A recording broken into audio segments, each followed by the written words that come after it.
International organisation में आज हम पढ़ने वाले हैं कि कोल्ड वॉर जब एंड हो गया तो वर्ल्ड में क्या क्या बदलाव आए, यानी कि what are the changes that occur after the cold war. Cold war आपका 1945 से लेके ऑलमोस्ट 1991 तक चल रहा था। ठीक है जी। तो ये जब एंड हुआ यानी कि 91 के बाद पूरे वर्ल्ड में क्या क्या बदलाव आए, मोस्ट इंपॉर्टेंट टॉपिक क्वेश्चन बोल लो, बोर्ड एग्जाम में आता है। तो पहला टॉपिक क्या है? सोवियत यूनियन क्या हुआ? कोलैप्स हो गया, खत्म हो चुका था आपका यूएसएसआर, कोलैप्स हो गया। और उसके कोलैप्स होने से वर्ल्ड में कौन छा गया?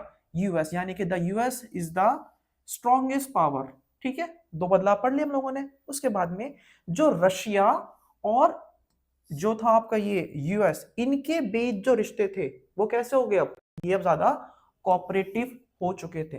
पहले आपस में लड़ रहे थे ये, बट अब ये कोऑपरेटिव हो चुके थे आपके। ठीक है। जो चाइना है, चाइना बहुत तरीके से बहुत जल्दी जल्दी जो है एक ग्रेट पावर के रूप में उभर रहा है, बढ़ रहा था। और इंडिया बेटा उसके बिल्कुल पीछे पीछे आपका रैपिडली ग्रो कर रहा था। जो एशिया था उसकी इकोनॉमीज भी काफी तरीके से ग्रो कर रही थी, एक अप्रत्याशित रूप से वो बढ़ रही थी आगे। मतलब ये प्लस पॉइंट थे आगे सारे आपका। ठीक है बच्चों, नेक्स्ट पॉइंट पे, many new countries have joined the UN.